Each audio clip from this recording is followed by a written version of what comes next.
मुझे गांव में चुड़ैल से डर नहीं लगता था भाई, पर जब वो चुड़ैल मेहंदी लगा के मेरे पास आई और बोली मुझसे शादी करेगा, तब मेरी धोती खुल गई। ये कहानी है एक छोटे से गांव चिकनौर की, जहां एक जमाने में एक चुड़ैल गुलबदन घूमा करती थी। ना मारती थी, ना दिखाई देती थी, बस बदतमीजी करती थी।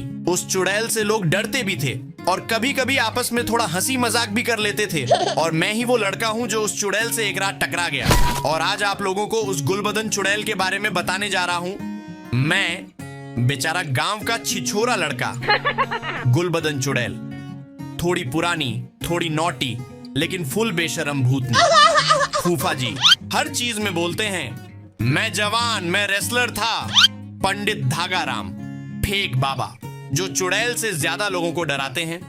भूरा मेरा दोस्त जो हर वक्त बेकार आइडिया देता है। दोस्तों वैसे तो मैं किसी भूतनी से नहीं डरता, पर उस रात जब एक चुड़ैल ने मेरे हाथ में लिपस्टिक देकर बोला मेरे लिए लगा दे जरा, तब समझा ये हॉरर नहीं, फुल ऑन फ्लर्टी है। हमारे गांव चिकनौर में एक खेत है जिसे लोग गुलबदन वाली जमीन कहते हैं। सुना है वहां एक चुड़ैल रहती है जो सिर्फ लड़कों को लाइन मारती है, और सिर्फ उन लड़कों को जो अपने बालों में जेल लगाते हैं। मैं तो पैराशूट तेल लगाकर निकलता था, लेकिन फिर भी उस चुड़ैल के हाथों पकड़ा गया था। इन सब चीजों की शुरुआत तब हुई जब भूरा ने मुझसे बोला भाई अगर सच्चा मर्द है तो रात को गुलबदन के खेत से अकेला गुजर के दिखा। मैं बोला अगर मर्द होने का ये टेस्ट है तो मैं हिजड़ा बनना पसंद करूंगा। लेकिन भूरा ने बात फैला दी। देखो चुड़ैल से डर गया।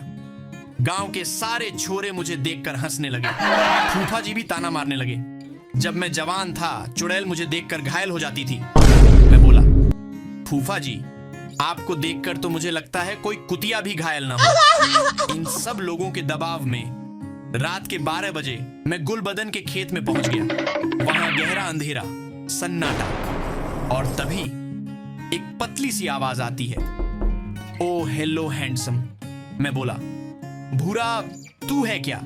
वापस आवाज आई, भूरा होता तो अब तक भाग जाता, मैं हूं गुलबदन। फिर मेरे सामने एक औरत सफेद साड़ी में, लेकिन साड़ी में डिजाइन भी था, और एक हाथ में फेयर एंड लवली, दूसरे में टिंडा। मैंने सोचा टिंडा? वो बोली शादी करेगा? मैं कुकिंग भी करती हूं, लेकिन कभी कभी गुस्सा आने पर लोगों को ही कुक कर देती हूं। मैं बोला मुझे मम्मी बुला रही हैं, मैं कल आकर बताऊंगा। वो बोली मम्मी को भी बुला लें, हम सब मिलकर यहीं पराठे खाएंगे। फिर उसने अपनी कहानी सुनाई। मैं पहले मेहंदी लगवाने वाली थी, फिर उस लड़के ने शादी से मना कर दिया, मैंने सुसाइड कर लिया और चुड़ैल बन गई। तब से सब लड़कों को मेहंदी लगाती हूं। मैं बोला दीदी मुझे मेहंदी से एलर्जी है। वो बोली बोल तो टैटू बना दूं। मैं भागा, पर उसने बोला तू मुझसे बच नहीं सकता, मैं तेरे सपनों में आके मेहंदी लगाऊंगी। साला उस रात अपने सपने में मैं दूल्हा बना हुआ था और गुलबदन डीजे पे नाच रही थी। बन्नो तेरा स्वैगेर लाके। मैंने डिसाइड किया इसका कुछ करना पड़ेगा। अगले दिन पंडित धागा राम आए, फेक बाबा, जिनकी हर पूजा में पेटीएम QR कोड पहले लगता है। वो बोले इस चुड़ैल को भगाने के लिए 3 रसगुल्ले, 1 रिंग लाइट और 1 ब्लूटूथ स्पीकर चाहिए।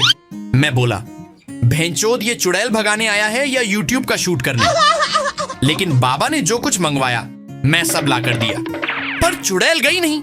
उसने स्पीकर लेके भक्ति गीत सुनना शुरू कर दिया।